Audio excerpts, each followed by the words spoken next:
Yes, yes, yes. So I think yesterday's class, yeah, the slides will be shared. Don't worry about the slides. So yesterday, whatever keywords we have discussed, I think those things are clear. Okay, so yesterday capitalism we have talked about, socialism, mixed economy, and all these areas. I think things are clear. Okay, so today what we will do is we'll start moving a little forward by hitting these keywords through evolution of Indian economy.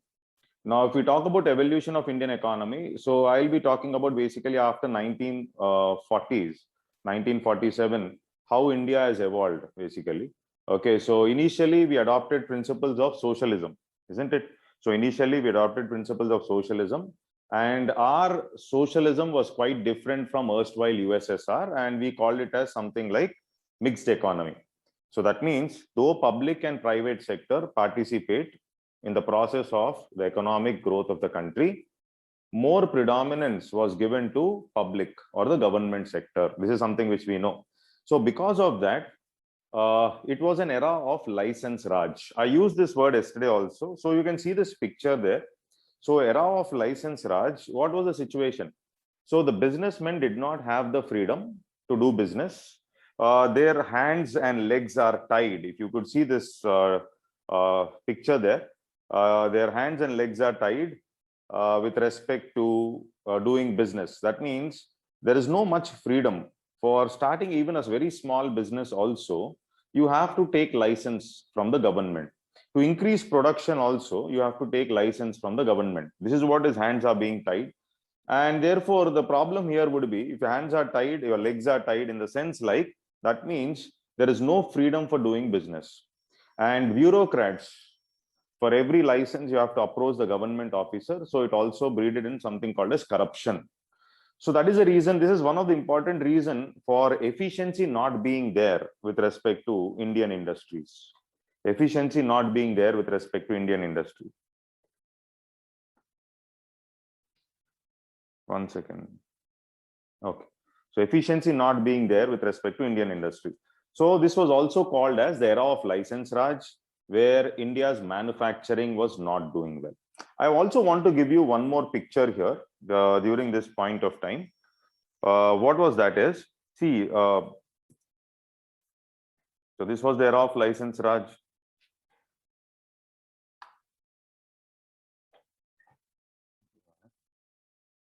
Okay.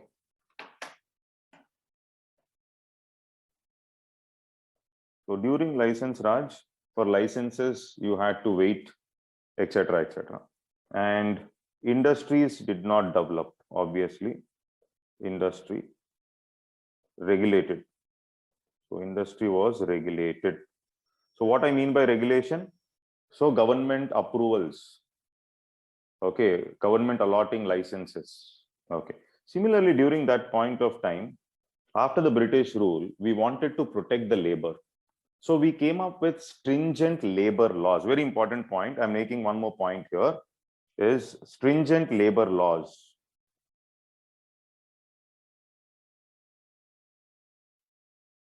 So I'm using the word labor laws here. Okay. So stringent labor laws. When I'm saying stringent labor laws here, it means when we are talking about labor laws to protect the labor, there were certain labor laws like Industrial Disputes Act, etc. Don't worry much about that. What I want to tell you is government wanted to protect the labor. So in order to protect the labor, what did the government do is government came up with stringent labor laws like Industrial Disputes Act, etc. According to such labor laws, if there are 100 employees, if there are 100 permanent employees or 100 workers in a company, if you have to retrench labor, if you have to remove labor, you need to take the permission of Ministry of Labor and Employment. That means you need to take the permission of government. That means the businessmen, you found, one is they did not have the freedom to obtain licenses, their hands were tied, rules and restrictions. On the other side, with respect to stringent labor laws, if they have to retrench labor, if they have to remove labor, there also you need to take the permission of government. So under such circumstances, what will happen, since you have to take permission from government, most of the industrialists decided to manage using contract labor. These are not permanent labor, contract labor. I'm using the word contract labor here. Contract labor. So if you have 100 permanent employees, if you have to retrench labor, remove labor, you need to take the permission of government. Why unnecessarily recruit permanent labor? So why can't we manage with contract labor? So that contract labor means you want to get the work done, you push them off. You don't give them pension. There's nothing like health benefits, nothing. Okay, so they started managing with contract labor. Now, because of this license Raj era, our manufacturing industry was suffering. So there was no much of profits. No industries could develop properly during this period of time. And if manufacturing industries were suffering, there were no adequate jobs that could have been created. So jobs were not created in the manufacturing sector. So that means along with health education, there was huge amount of unemployment problem. This is something which you have to observe there. So this is about the background of the license Raj era, restricted rules and regulations, because of which we had these problems. Manufacturing industry did not develop. Along with manufacturing industry not developing, job creation also became an issue. So I think till here, things are clear. You're able to follow. Okay, so job creation has become a big challenge for the government. So no jobs. No jobs means no incomes, means obviously poverty also will be an issue. Poverty. Everything can be linked up here. So our industry was not doing well, job was not there. For those who are working in the factories, you did not have any health benefits because most of them were contract labor. So like this, our industries were running. This is this point of time after independence because of license Raj.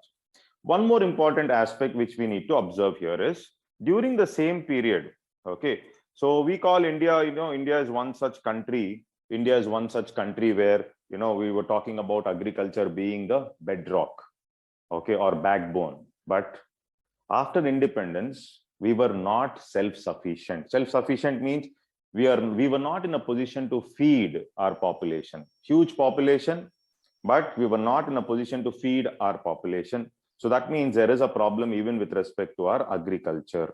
Okay, so that is a point of time, okay, where India had to depend on something like India had to depend on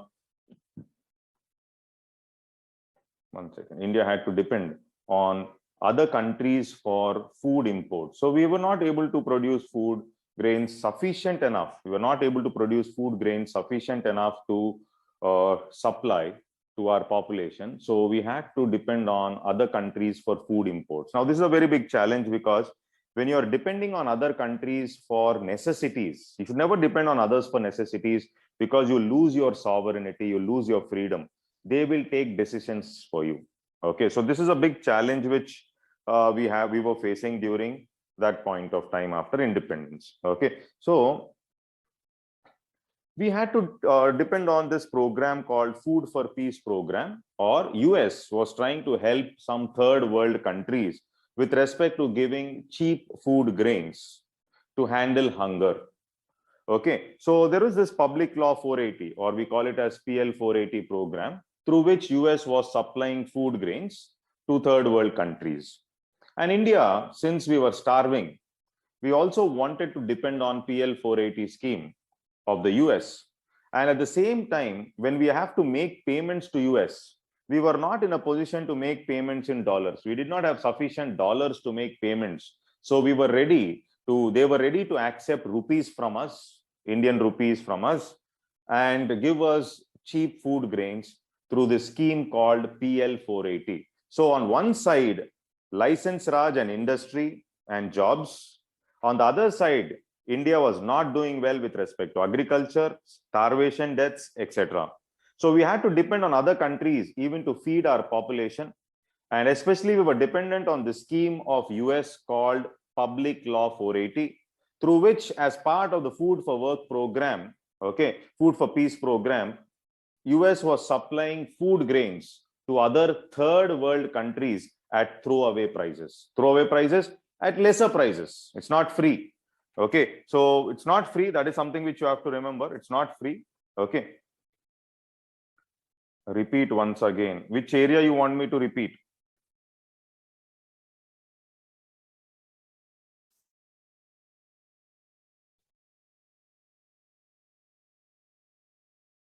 Somebody's asked, Anusha, repeat for which area, ma? PL 480? License Raj. Okay. Okay. So, see, first of all, license Raj means during that point of time, for every industry you have to take license. Okay. So, why? Because we believed in socialism. Government is the major driver of the economy. So, every small businessman who has to run his business will apply for license. So, license is given by government officers or bureaucrats. So this license Raj era, like Gunda Raj, license Raj era, led to corruption. They were not allowing the rupee to move easily. You can see here. See the chains. Okay. And you can see if he is the businessman here, what I'm trying to say is, you can see here, his chains is tied with chains. Okay. And you're not allowing him to do business easily because of restrictions, because of license Raj. That is what I mean by license Raj here. They're not going to allow him to do business properly because of license Raj. Okay, so you can see these officers out here. Okay, so who are tying his legs and hands, and you're not allowing him to do business freely. Now, when you're not allowing him to do business freely, it's not through one aspect, but from multiple aspects. Even they were regulating aspects related to labor. That means the businessman cannot retrench labor. He cannot kick the labor out also unless and until he takes permission from government. If at all in a company there are 100 workers, if you have to remove one worker also, you need to take permission from the government. Now, this is a big challenge for the businessman.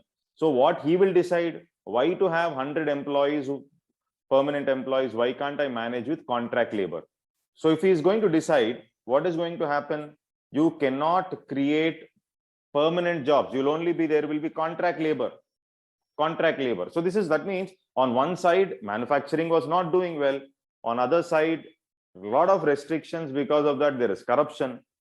Okay, unemployment is there because manufacturing is not developing. Job creation was not happening. Okay, so unemployment problem is there. Already health and education were all also not doing well. So this is what I wanted to explain through this word called license Raj after independence. I hope things are clear. Okay, so I'm talking about self-sufficiency with respect to food grains also. Okay, so this is basically the food for work program, which I'm talking about here. So this food for work program, in this food for work program, food for peace program, you can observe this diagram here. Okay, so PL 480 is a scheme of US basically. It's a scheme of US, and through which it is trying to supply food grains to the third world countries. Okay, to the third world countries, it's supplying food grains at throwaway prices. So there is food scarcity in countries like India, and we are dependent on other countries for basic food or requirements. And US, through this scheme called PL 480, Public Law 480, was supplying food grains to countries like India.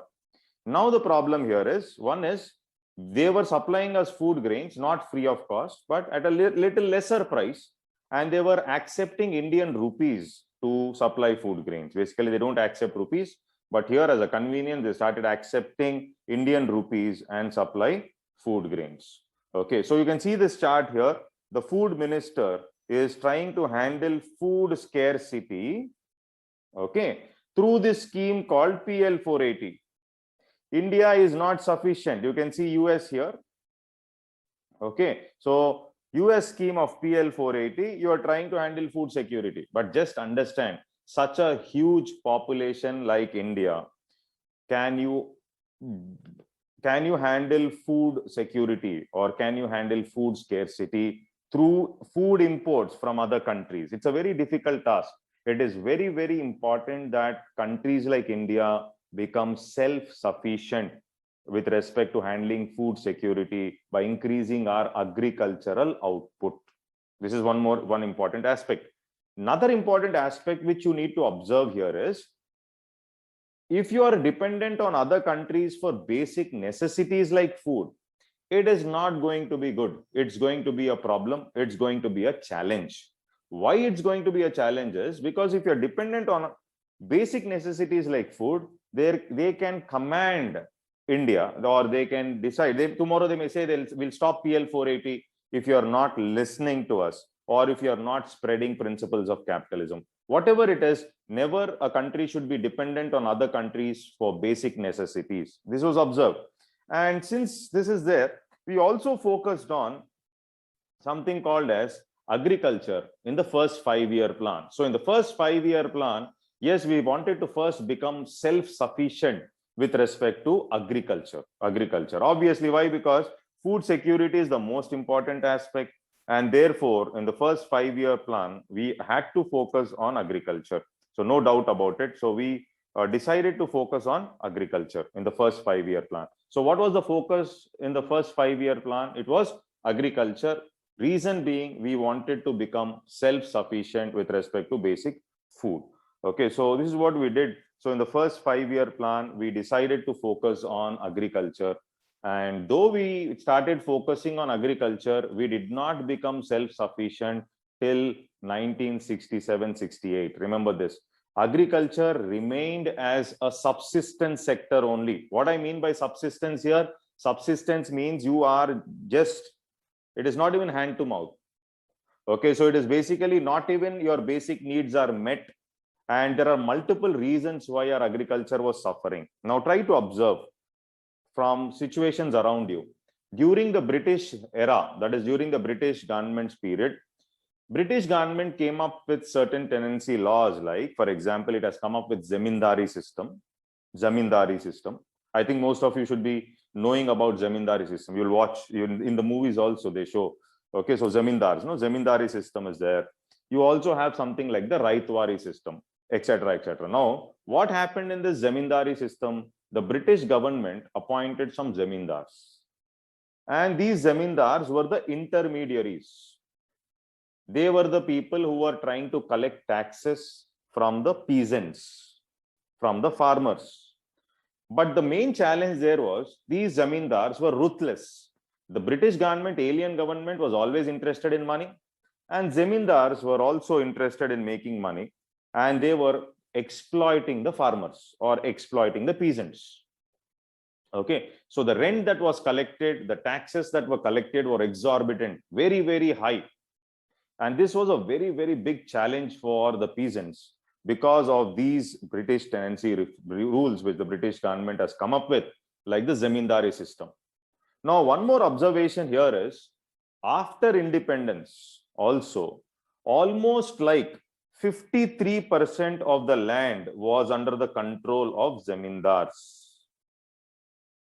Okay, almost 53% of the land was under the control of Zamindars. It means, what is the problem here? When you are talking about socialism, when you want to bring in social justice, you cannot bring in social justice unless and until you distribute land effectively. Remember this. So you're talking about, especially in the rural areas, you are talking about social justice, you're talking about reducing inequalities. All that cannot happen unless and until land is distributed effectively. So that is the reason Indian government came up with mechanisms like abolition of Zamindars. Of course, we were not fully successful. So we implemented something like land reforms. We wanted to distribute land to everybody, and we came up with reforms in the format of Zamindari abolition, or we call it as implementation of land reforms. We came up with implementation of land reforms. Okay, so we wanted to distribute. We came up with putting a ceiling limit. Upper ceiling limit means we came up with fixing an upper limit. So somebody is having more than this upper limit, this additional land has to be distributed. So we wanted to abolish the Zamindari system. But of course, we'll discuss that in the syllabus later. But what you should understand is the purpose is to mainly bring in social justice. You're practicing principles of socialism and ensuring social justice becomes impossible unless and until this important resource called land is effectively distributed. That was not happening. I think you're able to understand, everybody. Is the pace clear? You're able to follow? Yes. Okay, good. So that means during that point of time, Zamindari abolition, we could not do it. Okay. On one side, we were dependent on other countries with respect to schemes like PL 480. So see the food minister handling food security through PL 480. With such a small bowl called PL 480, how can you fill the stomachs of such huge population in India? And one more important thing, food imports. This is food imports, right? Food imports. PL 480 was irregular in nature. Irregular means what? They are not coming on a continuous basis. So therefore, handling food security or food scarcity through imports, food imports like PL 480, is not a correct strategy. This is what we have understood by the time of 1960s. And we also understood that the government, US government, will slowly scrap PL 480. It will stop PL 480. And therefore, India has to become self-sufficient under any circumstances. India realized that, yes, we have to increase our agricultural output. Yes, we have to increase our agricultural yield. Remember this. Okay. Though we came up with focusing on agriculture in the first 5-year plan. Okay. And we also came up with Zamindari abolition. All these were only partially successful. Our land reforms were not fully successful. We failed in terms of eliminating zamindars. Remember this. So these zamindari abolition could not be done.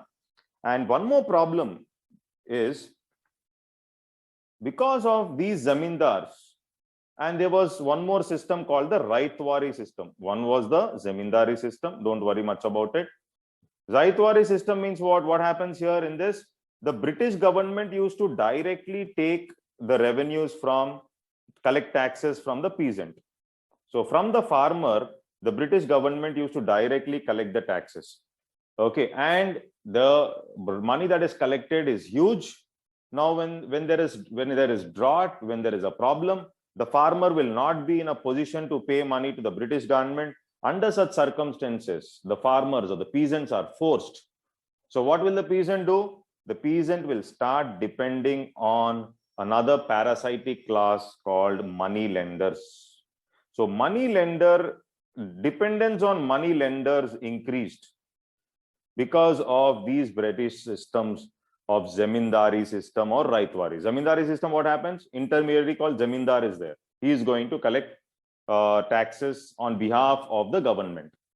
In Raitwari system, the British government used to directly collect the revenues from the farmer, taxes from the farmer. And that too, most of the time in cash format. When enough cash is not there with the farmer, what will the farmer do? He started depending on money lenders. Now, this is a disaster where the farmer starts depending on the money lender and the farmer was continuously exploited. Remember this. So once in debt, always in debt. Once in debt, always in debt is a quotation for farmer, please. See here. DEBT. Okay, so debt, I'm talking about debt. Once in debt, always in debt. Once a farmer is in debt, it's not about Vijay Mallya. Business has to be done by taking money from others. But farmer situation is completely different. So once in debt, always in debt is a quotation framed from farmers because they were dependent on money lenders. They were completely dependent on money lenders. And even till date, since our banking system could not spread their wings into every nook and corner of the country, even till date, the poor farmers are still dependent on money lenders. And farmers don't know calculations. They are continuously exploited by money lenders for their complete lifetime. And that is why that quotation called once in debt, always in debt. I hope this word called money lender is clear. The word zamindari system is clear. as well as I used a word called Raitwari system. So words only. This is a keyword. It's a basics class. Don't worry. In our land reforms, in detail, we will discuss Raitwari, Mahalwari, and all. In your history, also will discuss. 1 second. Is it complete DCH? Okay.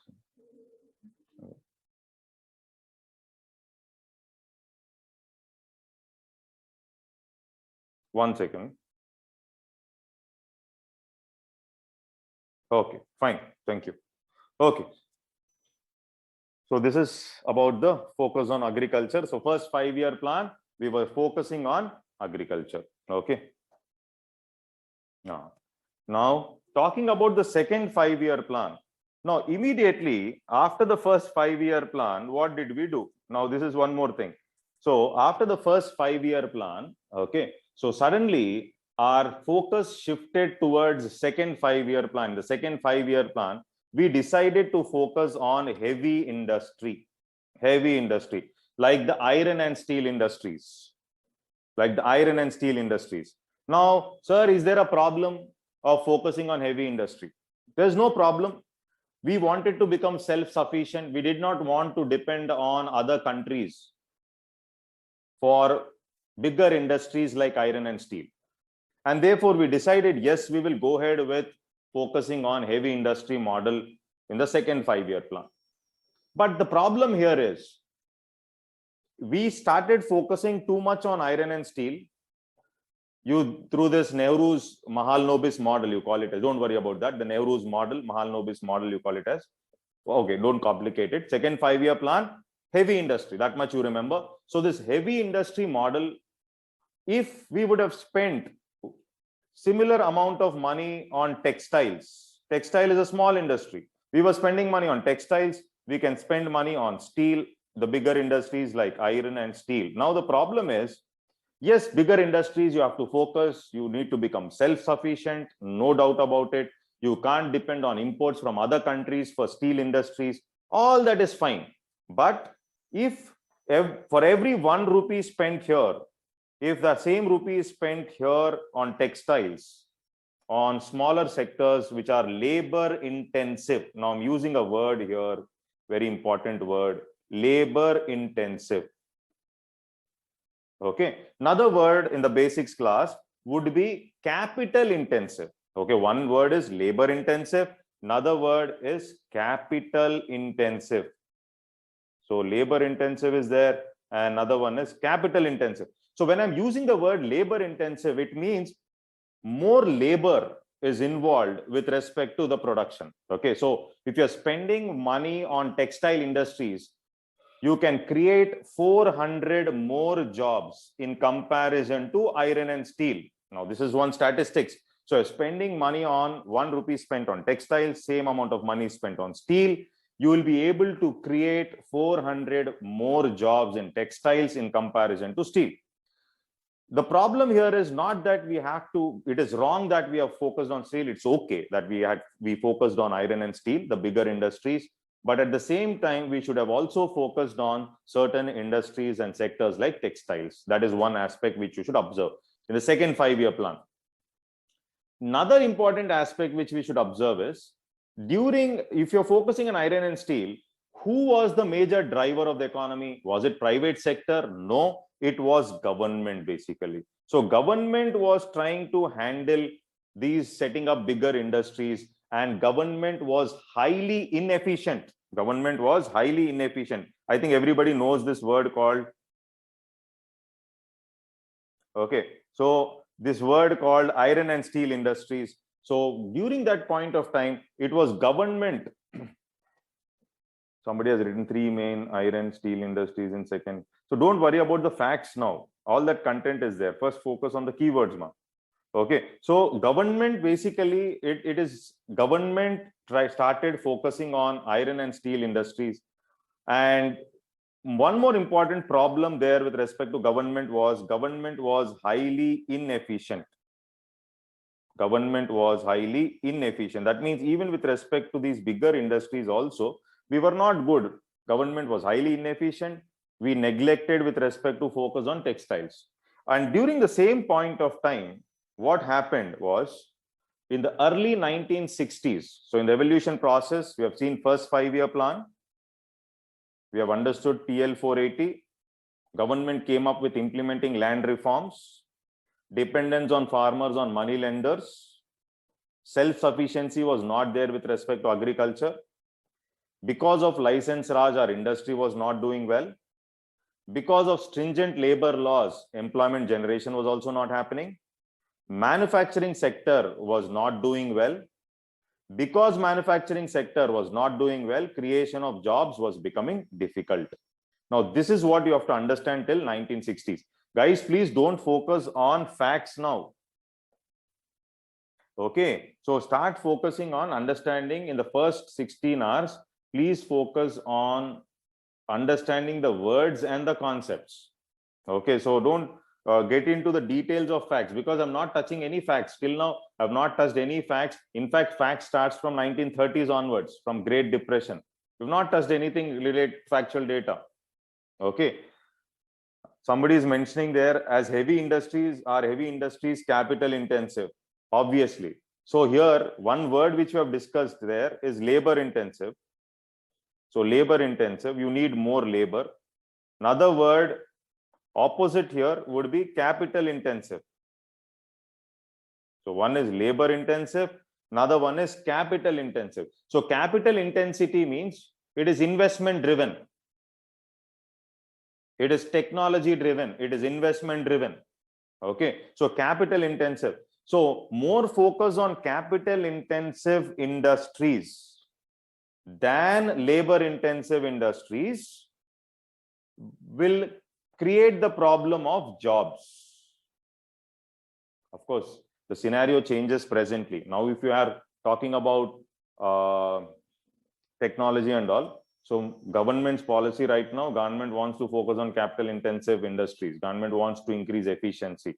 And government also says that it can create jobs. That's a different viewpoint. We are not discussing about the present scenario. We are not talking about Modi ji's policy. That I will touch when I touch my 2017-18. Not now. So we are only talking about the keyword called labor intensive, capital intensive. Second 5-year plan, heavy industry. Our focus was on capital intensity. And labor intensive industries, if we would have focused, probably we would have created more jobs. Okay, we would have created more jobs. Somebody has, Lakshmikant has some doubts. What is the doubt? Some examples of facts. Some examples of facts in economy. I didn't get you, Lakshmikant. Like some examples of, see, first of all, Lakshmikant, for example, first of all, we should know what is GDP. Okay. Then once we understand what is it, our facts start from there. For example, you say contribution of, suppose you say India is going to become a $5 trillion economy by 2025. Contribution of services sector to GDP is 57%. Contribution of agriculture sector is 13.9%. Contribution of GDP to health, contribution of how much we are spending on health, 1.2% of GDP we are spending on health. How much are you going to spend on education? 3.2% of GDP on education. These are facts. What is the contribution of services sector to employment opportunity? 23%. Like that. These are facts. This is what is facts. Okay. And facts are very important for writing the exam, especially mains. Especially mains, facts are very important. But first of all, facts are available everywhere. In the starting classes, please grasp the concept and the words. Once the words and concepts are clear, then facts will flow automatically. Without knowing what is GDP, there is no point in understanding which sector contributes how much to GDP. Which sector contributes to how much to GDP? That will not be there. Since it's a basic session, you have these nice colorful pictures there without factual data. So whole of economy can't be so colorful. which was so motivating and colorful where you only see pictures. No, this is basically to make things easy for you so that the words gets registered in your mind. So the keywords will get registered in your mind so that the difficulty will be lost and you'll feel economics is easy and you'll start loving economics. Once you start loving economics, then I will display my facts or I will show what can be done. That comes next. So stay cool for at least 10 to 12 hours where we have to discuss basics. Till 2019, I will be discussing evolution. And through evolution, I'll be hitting keywords like capital intensity, rupee value, appreciation, depreciation, like that. Okay, so let's move forward. I think you got my point. You understood my style of teaching, right? So, but in the early 60s, now this is the problem in the early 60s. So in the early 60s, what happened was there was continuous drought. Now, when there is continuous drought, what is going to happen? Starvation, deaths. And PL 480 will not be helping India, and almost PL 480 is already gone because US does not have resources to supply food grains. Now that means there is huge amount of pressure on India with respect to becoming self-sufficient. You have to increase agricultural output. We have to increase our agricultural production. We have to increase our agricultural output. I think it is clear till here. Okay, so agricultural output has to increase, agricultural production has to increase. And this we realized in the early 60s that, okay, continuous droughts, and one side droughts, continuous droughts. On the other side, what was happening is our population was growing more than expected.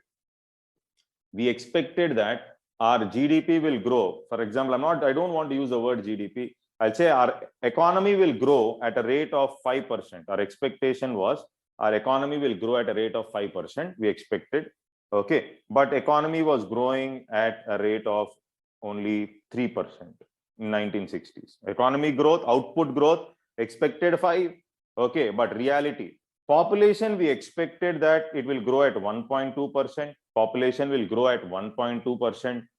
Okay, but population was growing at almost like 2.3%. That means population growth was more than expected, but economic growth or economic output was less than expected.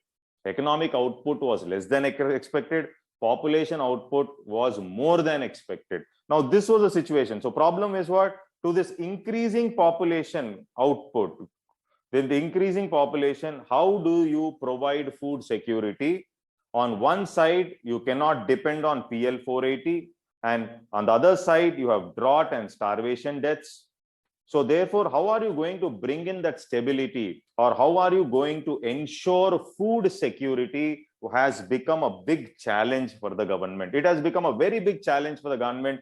Ensuring food security has become a big challenge for the government. Okay, so ensuring food security has become a big challenge for the government. And therefore, during this point of time, okay, if you see government in 1965, government decided to come up with an institution also to handle food security called FCI. This is a logo. Okay, so FCI is nothing but Food Corporation of India. FCI is nothing but Food Corporation of India. So this is the logo of FCI, you can see there. So FCI is Food Corporation of India. So in 1965, we came up with setting up FCI also. Why? Because we understood that continuous droughts, we had to buffer maintenance should be there. Buffer means we wanted to maintain some buffer, extra stock of food grains, so that during drought, during crisis, we can use this buffer stock or extra food grain for handling food security. We cannot depend on other countries during crisis. We cannot handle our hunger needs through schemes like PL 480. Okay, I think it is clear till here. So we cannot handle, and therefore we decided, okay, fine, we have to set up an institution like FCI. So this is how we have come up with institution like FCI or the Food Corporation of India, because we understood that we have to maintain some extra stock called buffer stock. So this is called as buffer stock maintenance. More of buffer, extra stock, so that you can use it during crisis situation. Now the problem is, just because you have, how do you maintain buffer stock? You cannot import and fill the godowns. You cannot import and fill the godowns. You have to increase agricultural output. You have to increase agricultural yield. You have to increase agricultural production. Then only you can fill the godowns. Then only you can give food grains at lesser prices to the needy or to the beneficiaries. So that can happen provided your godowns are filled with food grains. And another important aspect is, in India's case, remember that this FCI institution is a government institution, but this institution is also not efficient. Not efficient. Why it is not efficient is, the food grains are stored in such a way that most of the food grains are thrown out. See, you can see there, you do not have proper storage facilities, and most of the food grains are rotting in the open. Now, food wastage, because of lack of storage facilities in FCI, is one more big issue which has to be handled, which we will look into it. Now, this is also a separate thing. In your syllabus, you have PDS. PDS is Public Distribution System. Okay, so there is this part in our mains called Public Distribution System, where we discuss about FCI in detail. But what you have to observe in our timeline, which we are discussing, is we were not self-sufficient, continuous droughts in 1960s. And because of this continuous drought in 1960s, we could, and also scrapping of PL 480, now we had to become self-sufficient. On one side, our economy was growing at a pace less than expected. I gave you that example, 3%, but our population growth was more than expected. So people see here, okay, more than expected. And therefore, we had to come up with some institution which will maintain some buffer stock, which will try to handle the hunger of the needy sections of the population. But maintenance of buffer will not happen through imports. You have to increase agricultural yield and output. At the same time, the godowns should be efficient enough that you don't waste food. But that was a big problem. You can see here, there is huge amount of food wastage, how they are stored here in gunny bags, and there's rotting of food in the open. Now, this was one more big challenge which FCI had to handle. Okay, so I think till here, the words are clear, the terms are clear, you have understood. Okay, so how do we increase? How do we increase agricultural output? Now, this was something which they were thinking of. To increase agricultural output, what has to be done? Okay, so during that point of time, there was this person called Norman Borlaug, Mexico, Norman Borlaug. Okay, so Norman Borlaug, he was talking about using high yield variety seeds, high yield variety seeds, HYV. Okay, especially with respect to wheat. Okay, now Indian agricultural scientist MS Swaminathan, he is also called as, MS Swaminathan is also called as father of first green revolution of India. Now, MS Swaminathan lobbied enough to bring first green revolution into India. MS Swaminathan, see, lobbying does not mean always bad. Lobbying can be done even for a good purpose. So MS Swaminathan lobbied enough to bring first green revolution into India. Lobbied enough to bring first green revolution into India. Now, this first green revolution focused on what all aspects? It focused on one, high yield variety seeds. The output has to increase, HYV. It focused on irrigation facilities. It focused on irrigation facilities. It also focused on using chemical fertilizers, irrigation facilities, chemical fertilizers, high yield variety seeds. Now, how do you get these high yield variety seeds, chemical fertilizers? One is government has to give subsidy to farmers. Government has to give subsidy, support. If you don't know the word subsidy, government has to spend some money from its pocket to help the farmers, which I'm using the word called subsidy here. So government has to give some subsidy to farmers on one side. Government has to do that definitely. And also government should take the responsibility to provide agricultural credit. Now I'm using the word here, agricultural credit. I'm writing it here, agricultural credit. Credit means what? Loan. Agriculture. Why? Because now the farmer has to go and buy these high yield variety seeds. Okay. And otherwise, if government fails to provide loan facilities to farmer, again the farmer will start depending on money lenders. So therefore, agricultural credit has become the most important aspect which the government had to focus on from 1960s onwards. Okay, so that means this first green revolution had to focus on ensuring food security by increasing agricultural yield. How will it focus? It focused on using high yield variety seeds, using irrigation facilities, chemical fertilizers.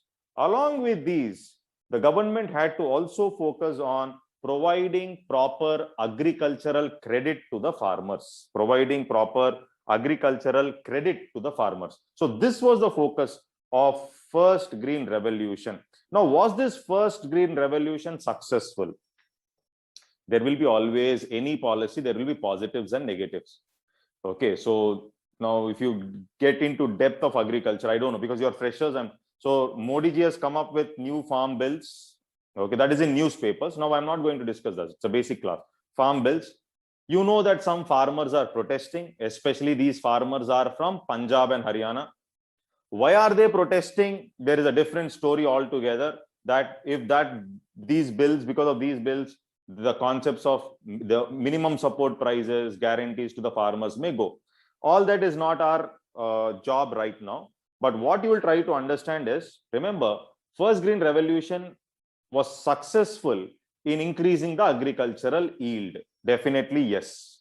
Okay, so you can see from a grain deficient nation to food security to all. This is what is written here, from a grain deficient nation to food security for all. So India, who was a food importer all these years through PL 480, okay, became a net food exporter. We became a net food exporter. We exported food by the time of 1971. Of course, we did not export a huge amount, but from being a food deficient, food importing country, dependent on a scheme called PL 480, we became a food exporter by 1971, clearly indicating that yes, first green revolution to some extent has ensured in increasing the food security, has ensured in increasing the agricultural yield. So by the time of 1967 plus, now slowly by the time of 1970, our food grain production increased. And since this food grain production increased, now government has two things to do here. One is government wants to stock the buffer in the godowns of FCI. You want to stock the buffer stock. Now, once agricultural yield has increased, you want to stock buffer. You want to store food grains. That is one aspect which government will do. And government wants to distribute. Any of these food grains will be rotting in the open.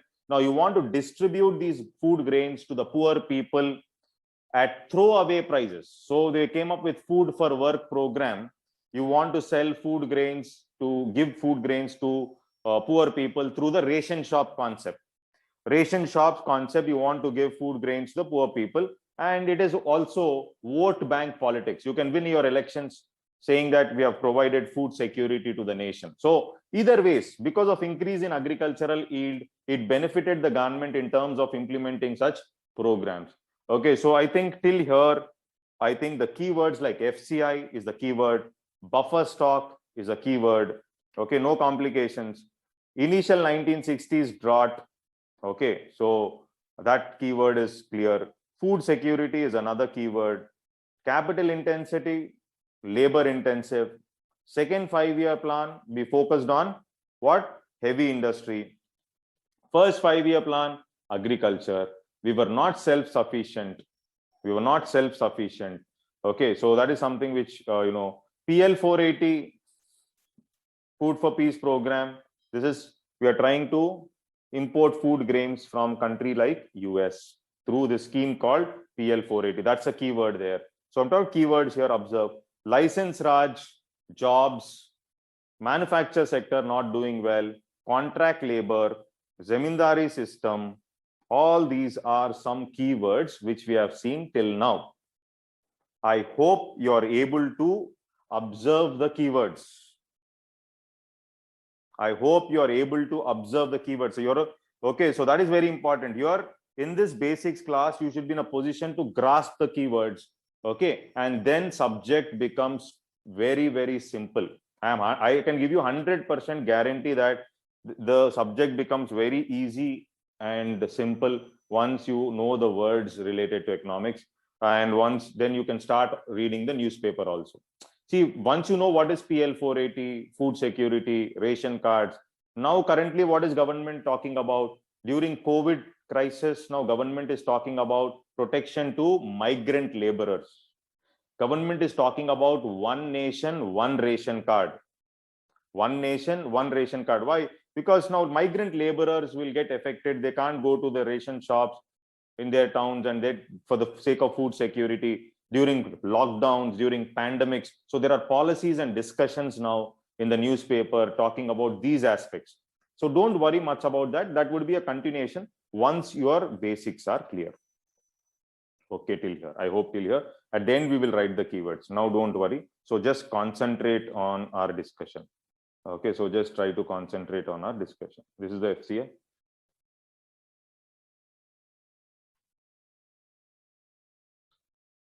Okay, fine.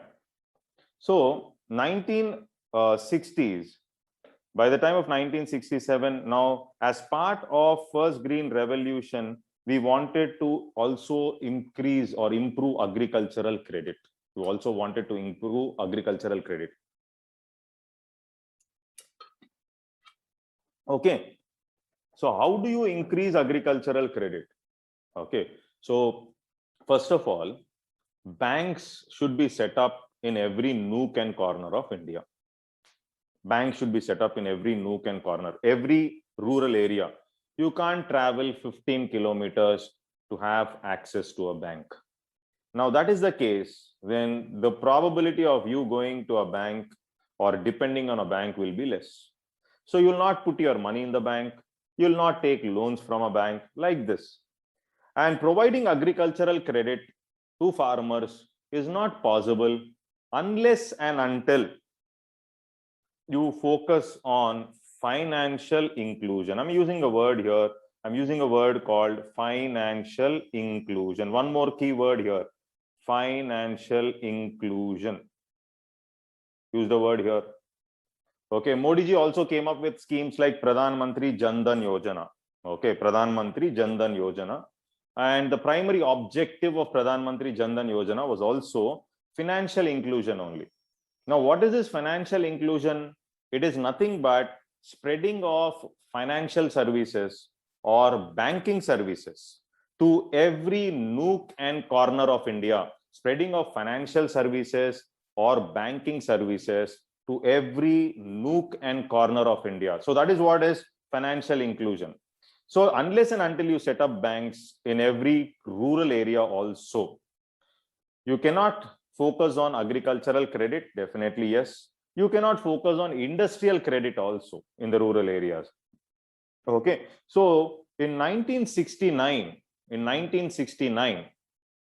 after the implementation of first green revolution only, now government decided to come up with nationalization of banks. Government decided to come up with nationalization of banks. Now, what is this nationalization? See, there are two words here. One is privatization. Privatization means you want to convert a government entity into a private. For example, now you're talking about privatization of Air India. Means you're trying to convert a government entity into a private entity. What is nationalization? You're trying to nationalize. You're trying to convert a private entity into a government entity. That is called as nationalization. Nationalization. You can see a pic there. Okay, so in 1969, 14 top banks are nationalized.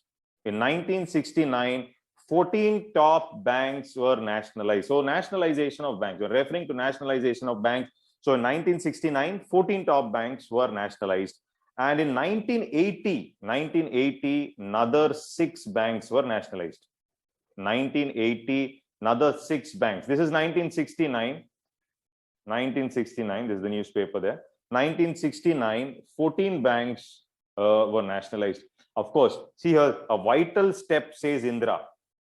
Okay, and 14 top banks, ordinance follows unanimous cabinet decision. Okay, so nationalized banks here, they gave a list. Okay, and 14 banks were nationalized. Now the problem here is, of course, I'm not interested in discussing the other side of the nationalization of banks in the basics class, but the purpose of nationalization is, one is government can have better control on the financial system or the banking system. That means banking regulation can improve. Banking regulation can improve. That is one aspect of it. Another aspect of it is, now if you want to increase financial inclusion, you want to focus on financial inclusion. That means everybody should have a bank account. There should be spreading of banking and financial services to every nook and corner of India. So you want to spread banking and financial services to every nook and corner of India. So that cannot be possible. It's not possible unless and until banks are spread across. Now, government cannot ask private banks specially to go open up their branches in every rural area possible, because private entities have to operate for profit motive.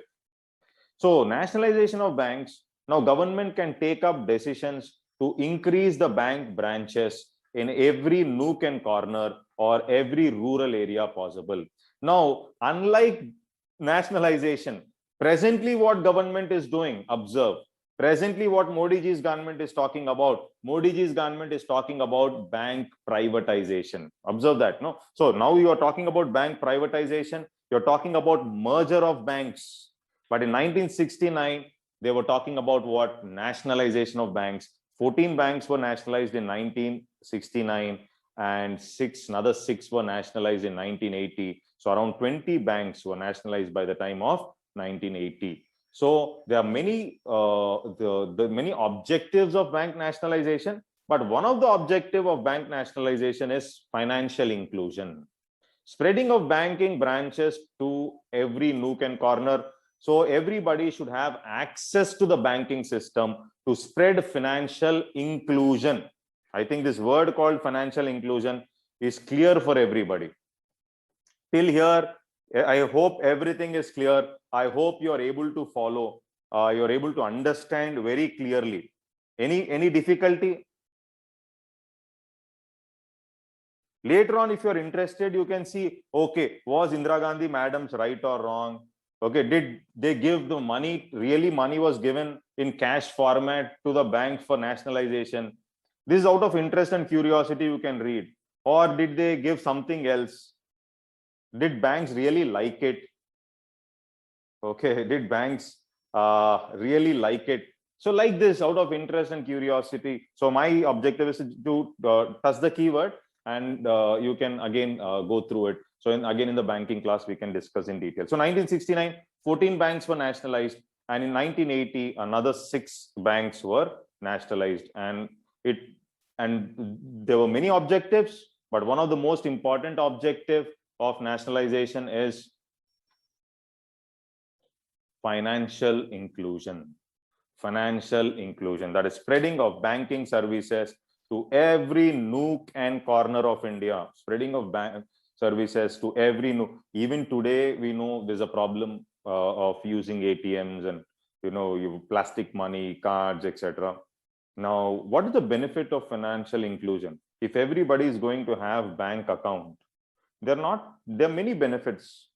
First of all, currently, if you see current government, it is implementing schemes. Any government implements schemes, and there are statistics which clearly show for every 5 rupees spent at the top in India, okay, for every 5 rupees that is spent at the top, only 1 rupee is reaching the beneficiary. Only 1 rupee this fellow will get. Only 1 rupee reaches the beneficiary.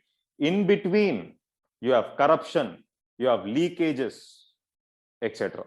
Now, if everybody is having bank account and through financial inclusion, obviously there will be benefit. Government can directly credit money into people's account. You can eliminate the intermediaries. Now, this is also, you can call it as direct cash transfer. You can call it as direct cash transfer, where cash can directly move into people's hands. So like our LPG subsidy, currently we are getting LPG subsidy. How are we getting this subsidy? We are paying some money for buying a cylinder, but the money gets recredited, some amount of subsidy into our bank account. So like that, if government has to push subsidy into your bank account, first of all, everybody should be holding bank accounts. So holding bank accounts, or everybody having this bank account, is also nothing but financial inclusion. It will help government to make their schemes efficient. Okay, it will make schemes efficient. Okay, so efficiency is something very, very important. Akshita has written something. Based on the bank's turnover, they considered for nationalization. Okay, fine. We are not discussing what was the criteria taken. Obviously, strong banks were nationalized. Okay, so obviously, strong banks were nationalized. 14 top banks were nationalized. Okay. First of all, what is turnover then? Is the next question. So wait, slowly, step by step. So is turnover same as profit? Like that. So don't get into depth now. Okay. So if you are fresher, please don't get into depth now. Step by step, step by step. Okay. So you have to do it. Okay, fine. So direct cash transfer or schemes can become efficient, where money can be directly credited into people's account. So financial inclusion is nothing but spreading of financial and banking services to every nook and corner, including everybody into the banking system. Everybody should have a bank account. To be very simple, everybody should have a bank account. Okay, so efficiency will increase. Loans, dependence on money lenders should reduce, and multiple benefits are there because of financial inclusion. See, though in 1969, we were talking about financial inclusion, nationalization. Again, in 2015, if the government is talking about Pradhan Mantri Jan Dhan Yojana, it clearly shows that we did not achieve much with respect to financial inclusion. It clearly shows that we did not achieve much with respect to financial inclusion, because something which we have talked in 1969, the same policies you are again mentioning in 2015, it clearly shows that we did not achieve something called as financial inclusion. And so that is the reason the present government was also talking about Pradhan Mantri Jan Dhan Yojana. I hope it is clear. Okay, now moving a little forward. Okay, so now till here, that means we have come up from 1947 till 1969. This is what we did till now. And by doing that, we have covered some keywords in economics. We have touched upon keywords in economy by moving from 1947 to 1969. This is what we did till now. Okay, so now in the third 5-year plan, okay, we wanted to protect our manufacturing. Our manufacturing sector, we believed that India's manufacturing sector was in nascent stage. It's in beginning stages. India's manufacturing sector is in nascent stage. It's in budding stage. Why? Because during the British rule, they created problems not only with respect to our agriculture, they also created problems with respect to our industry. Our industry also was stagnant. So this manufacturing sector was in budding stages. So when when we are our industry or our manufacturing sector was in nascent stage, government wanted to protect this manufacturing sector. Government wanted to protect this manufacturing sector. So how do you protect this manufacturing sector? And one policy which government has taken is import substitution. Now, one more word you can observe here is import substitution. So government decided to protect their manufacturing sector by import substitution. Now, what is this import substitution? You are restricting imports. So what is import? You're buying products from other countries. That is import. What is export? You're selling products to other countries. That is export. So when I'm talking about trade, whenever I'm referring to trade, and when I'm using the word trade, always remember trade deals with two aspects. Trade deals with two aspects. One is export, you selling products to other countries. Another one is import. You are buying products from other countries. That is export and import. As simple as that.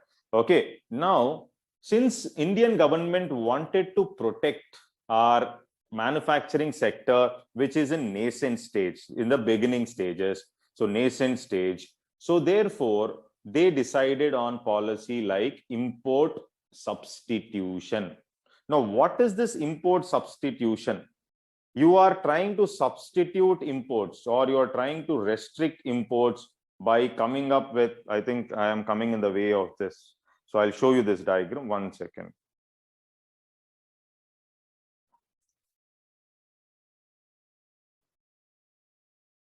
Okay, so import substitution, you can see this diagram there. So import substitution means government wants to restrict imports. Government wants to substitute imports through local goods. Government wants to substitute imports by local goods. So here, if you see government, this is government. Government is pulling imports off. Government is restricting imports. Government is restricting imports by government is pulling back imports.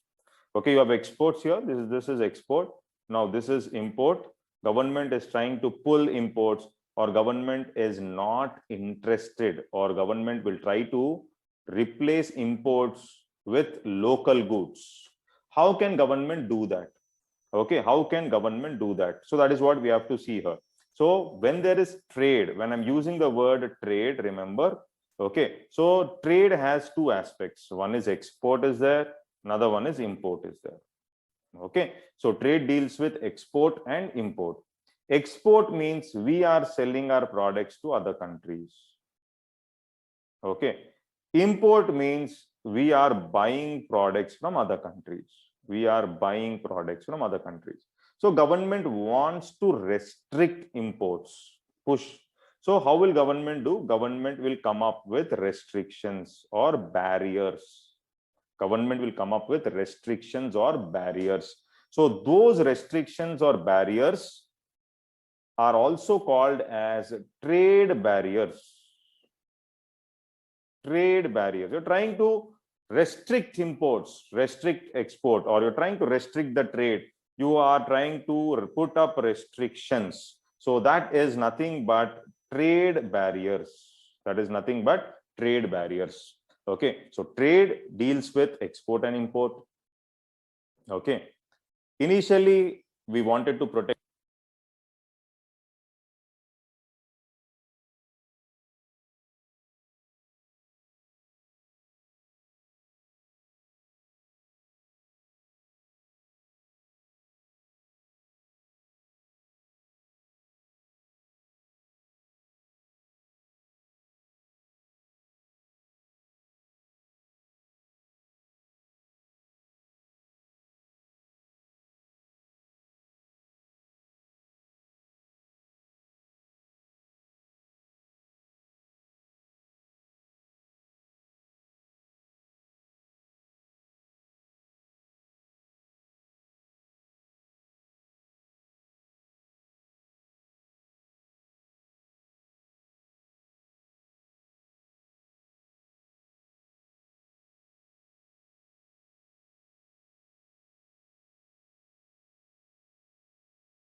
After almost 2 minutes, huh? Okay. Okay. Fine. Sorry. So where were we? Sir, could you repeat from trade barriers? It was not audible. Okay.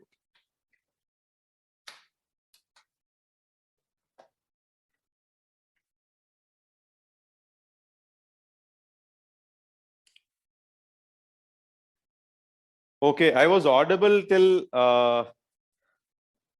okay. So okay, fine, I got it. So now see here, I was talking about import substitution. Okay, trade deals with export and import. Okay, and to protect our manufacturing sector, Indian government came up with the policy of import substitution. So what is import substitution? Substituting with using local goods. Substituting imports with using goods. So that is what is import substitution. Okay, how did we do it? I think this diagram, I don't know how, like I was audible or not. So now if you see this here in this chart, you can see this is the government. So government is trying to pull imports. So government is trying to restrict imports here. So that is what is import substitution. Okay, so how will the government restrict imports? That is what we will see here. So when I'm referring to trade deals with, one is export and another one is import. Okay, trade deals with exports and imports. Okay, so government decided to restrict imports, put up restrictions on imports. So this restriction on import was, or government decided to push something called as barriers to restrict imports or to restrict trade. Such kind of barriers called as trade barriers, trade barriers. So what is the use of restriction on import? So they wanted to promote local goods. That is what they believed. They believed that small manufacturing companies will be there which are producing steel, etc. Small manufacturing companies are producing goods. So if you allow foreign competition, if you are allowing imports, we are not in a position to sustain the competition, and these smaller companies will collapse and die. So to protect these smaller industries which are in nascent stage, in budding stage, you decided to come up with restricting imports, or we decided to come up with something called as trade barriers. So this barrier to protect the domestic market, to protect the local industries, to protect the local goods, we decided to come up with this model called import substitution. There are positives, but there are more negatives also. So this was the period when China and Southeast Asian nations, they decided to allow imports. They believed in efficiency. When you restrict imports, when competition is not there, we also lost on efficiency. We did not work towards efficiency. See, one of the benefit of competition is competition will always increase efficiency. Of course, excessive competition will lead to cheating. That's a different thing. But some amount of competition is always beneficial because it brings in quality. It brings in efficiency.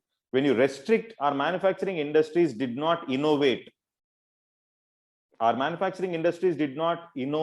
is no innovation with respect to our manufacturing sector. See, what were the cars that were available that time? One was Ambassador, of course, good car only. I'm not saying Ambassador is bad. It's nice, it's unique. Or you had this Fiat. Okay, and we talk about motorcycles. Okay, we had Rajdoot also came in later. Okay, so you had very few. Bajaj Chetak was there. Innovation was very, very limited. Okay, so that is the problem which we had with respect to these restrictions. But at the same time, we decided to protect the micro, small, and medium enterprises by restricting imports. So these barriers which we are putting are called as trade barriers. I hope now it is clear. Everybody has understood what is trade barrier. Okay, so moving forward. Okay, so when we are talking about trade barriers, there are two types of trade barriers. So when I'm referring to trade barriers, there are two types of trade barriers. One is called as the tariff barrier.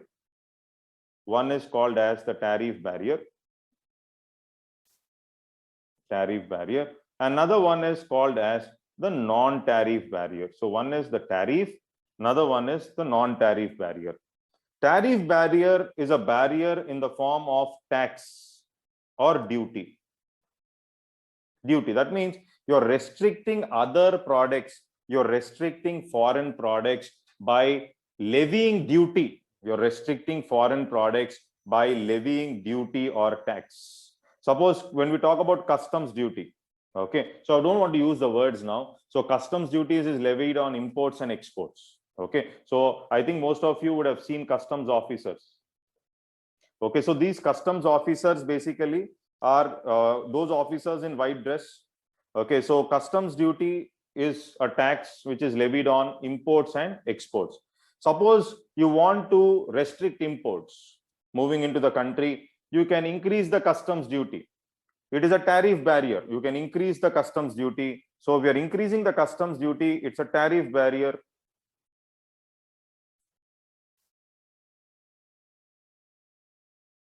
Okay, so when you're talking about trade barriers, you have tariff and non-tariff. So tariff is levied in the form of tax or duty. Another one is non-tariff. So when I'm talking about tariff, it is a duty levied in the form of tax. So one example I've given here is the customs duty. Customs duty. So if you increase the customs duty on the imports, automatically they'll not. Suppose the shirt is imported from China. You want to make this shirt costly in India. You want to restrict. So obviously you can increase customs duty by 100%. So automatically the shirt becomes costly and nobody is going to buy these shirts in India. Simple logic. So this is how this is one kind of barrier in the form of tax or duty. Such barriers are called as tariff or tax. Similarly, you have another kind of barriers which can be levied in the form of non-tariff barriers. So when I'm talking about non-tariff means I'm saying non-tax barriers. You can also restrict by levying non-tax barriers. So when I'm referring to non-tax barriers, it can be in the form of quantitative restrictions. Now I'm using a word here. I'm using a word called quantitative restriction. For example, suppose this is a Chinese shirt. There is a demand for 1 lakh Chinese shirts in India. But government said, we are going to allow only 1,000 Chinese shirts into India. Whatever may be the demand in India, we are least concerned. We are going to allow only 1,000 Chinese shirts into India. So this is also a barrier, but this barrier is in the form of quantity. This is called as non-tariff barrier or called as a quantitative restriction. Quantitative restriction. I hope it is clear for everybody when I'm referring. So quantitative restriction is a kind of non-tariff barrier. Non-tariff barrier. So you can restrict imports through tariff barriers. You can restrict imports even through non-tariff barriers also. I hope it is clear to everybody. You're able to follow. That's what I am thinking. Okay, so tariff and non-tariff. So sometimes, for example, European Union said it will not buy mangoes from India. European Union was saying we will not buy mangoes from India because of you're using chemical fertilizers, you're using pesticides, etc. Like that, they restricted our shrimp. They restricted our prawn also. So they said we'll not buy Alfonso mangoes from India. We will not buy bananas from India. We are not going to buy shrimp from India. So because you're using chemical fertilizers, pesticides and all, or your shrimp, your prawn is not in line with WHO standards. So they come up with such kind of barriers, okay, stating some to protect their domestic market. Don't think everything is genuine there. They want to protect their domestic market. So you have tariff and non-tariff barrier. You have tariff and non-tariff barrier. So when I'm referring to trade, I told you that trade deals with what? One, exports. Another aspect is imports.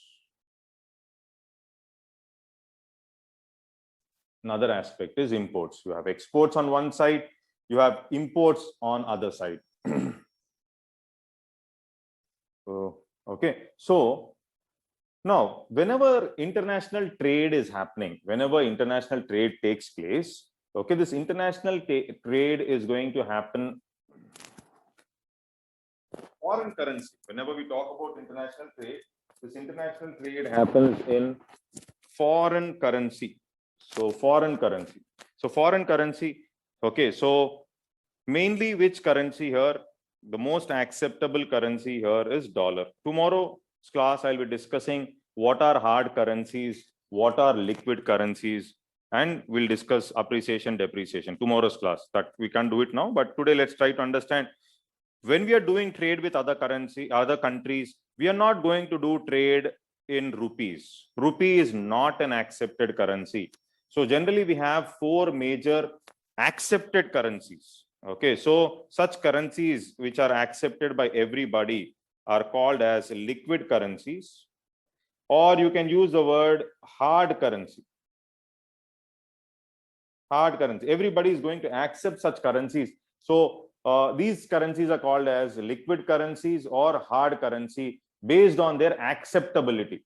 Okay, so dollars we have euros, we have pounds, and we have Japanese yen. So Japanese yen, pounds, euros, and dollars, these are seen as the most liquid currency because everybody accepts these currencies, or these are acceptable currencies. And whenever we are going to do trade with other countries, we do it in foreign currency, or we do it in dollars. Remember this. Now, last concept I think we can do for today is whenever we are exporting products to other countries, products are moving out. They are going to make payments in dollars. That means we will have incoming dollars into India. Whenever we are exporting products to other countries, we have incoming dollars into India. Whenever we are importing products into India, we are buying products from other countries, we have to make payments in dollars.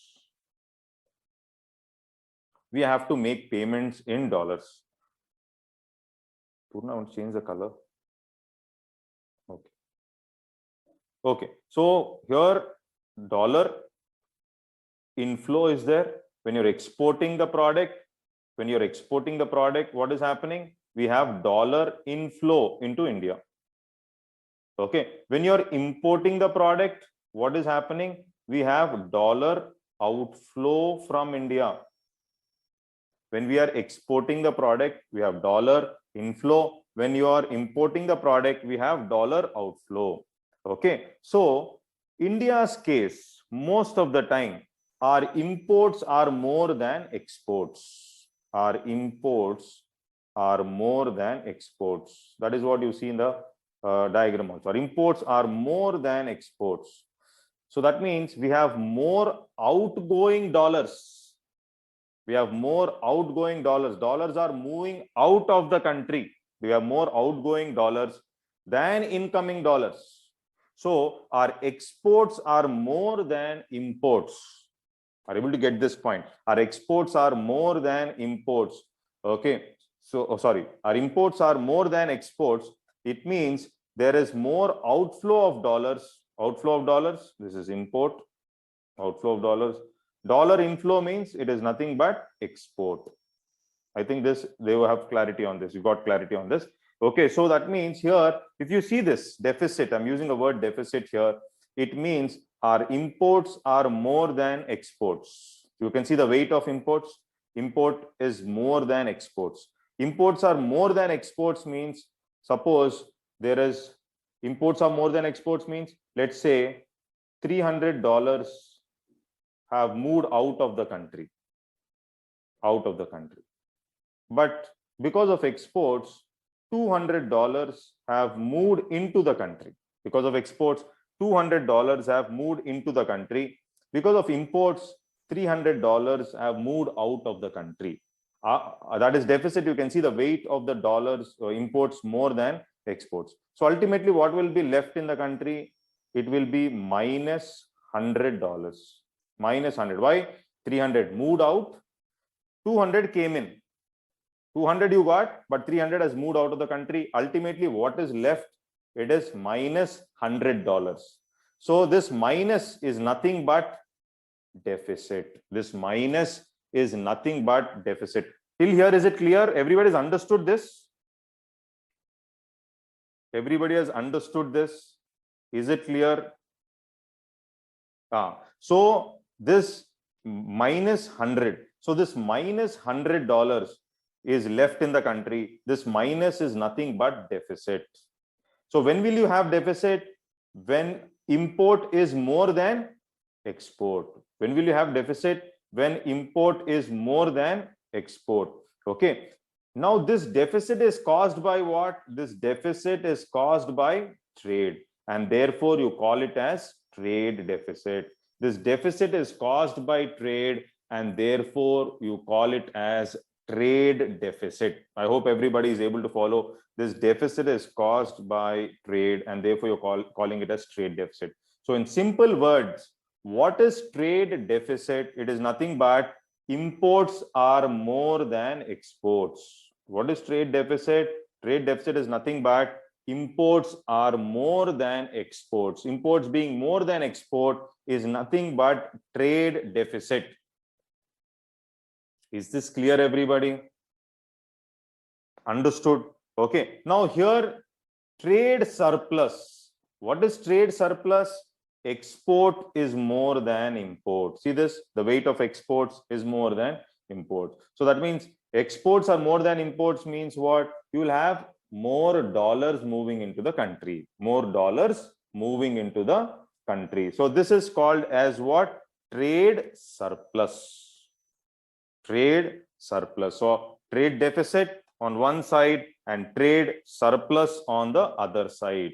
Okay, so tomorrow we'll discuss this, but trade deficit on one side and trade surplus on the other side. So that's all for the concepts now. Please make a note of the keywords. Please make a note. Class is not over, last 5 minutes. Please make a note of the keywords.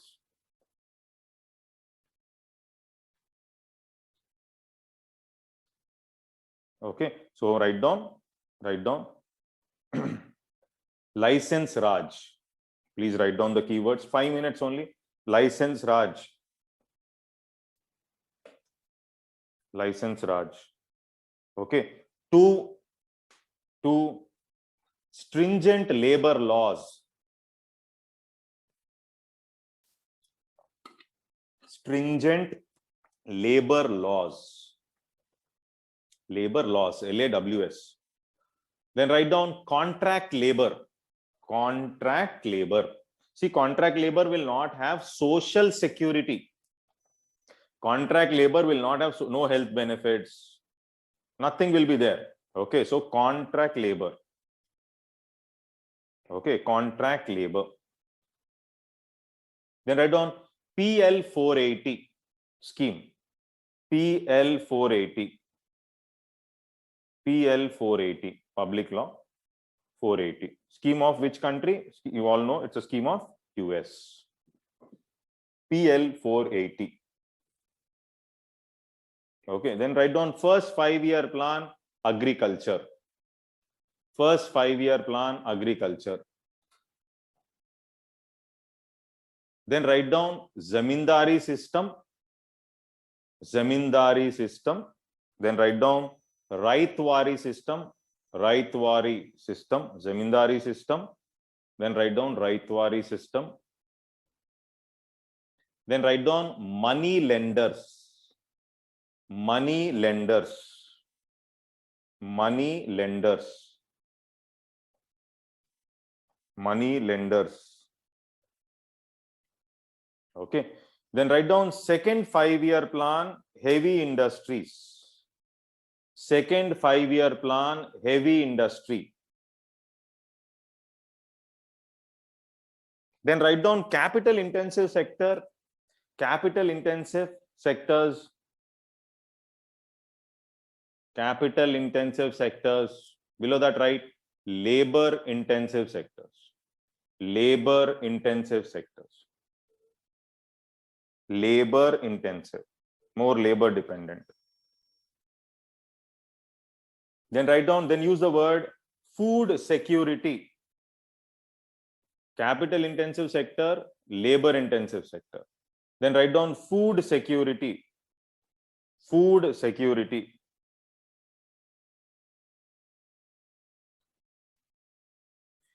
Then write down FCI, Food Corporation of India.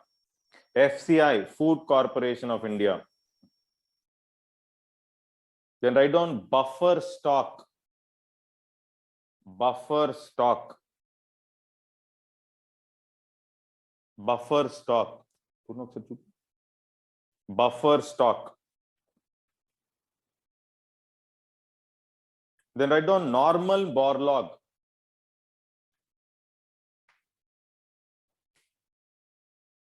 After license Raj, what's the point? License Raj is gone long. Wait 1 second.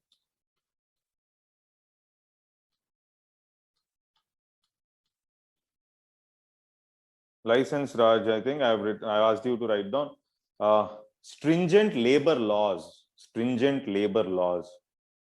Okay. Then I asked like contract labor. Contract labor. Borlaug. BORLAUG. Okay, Norman Borlaug. Okay. Phone. Okay. Norman Borlaug. Okay. Okay. Norman Borlaug. Okay. Then write down first green revolution. Unknown number. First green revolution. There just mention high yield variety seeds, HYV, high yield variety seeds.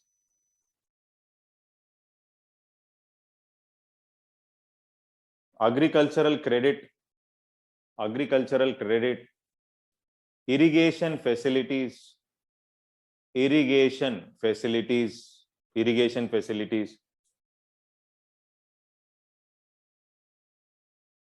chemical fertilizers, chemical fertilizers.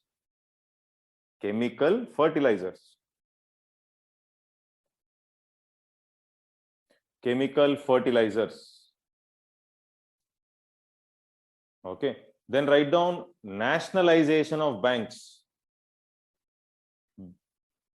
Nationalization of banks. 1969, 14 banks were nationalized. 1980, another 6 banks were nationalized. Okay, banks nationalization. Then write financial inclusion. Financial inclusion.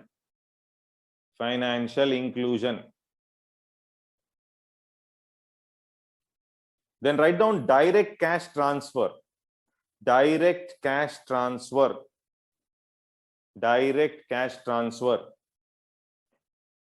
Write down direct cash transfer. Then write down import substitution.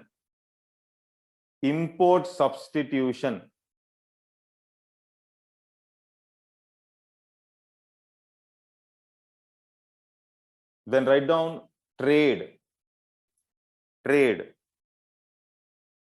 Below that write trade barriers.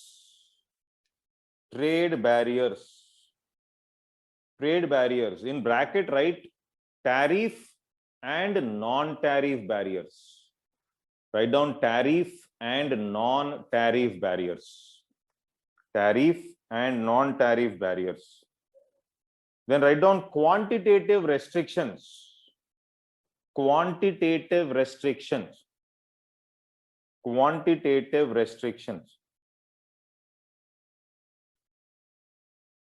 Then write down trade deficit. In bracket import greater than export.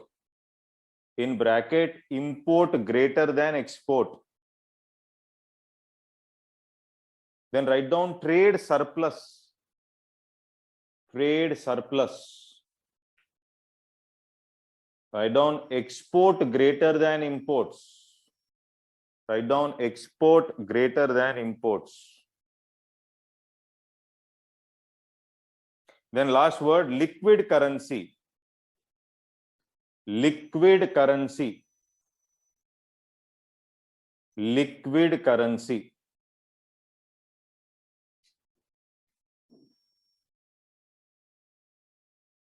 Okay, so that's all. I hope things are clear. So let's meet tomorrow 9:30, and I want you all to revise and come. Okay, please. What is labor? It's not labor stringent, it is stringent labor. Stringent labor laws. Stringent labor laws. LAWS. So laws and rules were like that. Okay, so other banks, 6 banks were nationalized 1980. I will share what I thought was I'll share all the 3 PPTs tomorrow, because tomorrow is our 3rd basics class, no? So I'll share it to our team. Mentors are there, no? I'll share it to Akshay and all. Daya, Akshay. I'll share it to the mentors. Not laws, stringent labor laws. LAW. LAW. This is laws, acts, laws framed by the parliament. Laws, not loss. I'll repeat that. Don't worry. Tomorrow. So it's not loss. It's not LOSS. It is LAWS. Norman Borlaug, LOUG. Okay. And MS Swaminathan. MS Swaminathan. Videos, I have not recorded the video. It will be with our team. I don't know about that. So I can only share the PPT. And Norman Borlaug. Okay. MS Swaminathan. MS Swaminathan. We missed him. Okay. Indian agricultural scientist. Ikkade matladu. MS Swaminathan, Indian agricultural scientist. Okay. So that's all for today. I hope you enjoyed the class. Please revise and come tomorrow. Otherwise, you will not follow. Okay. So thank you.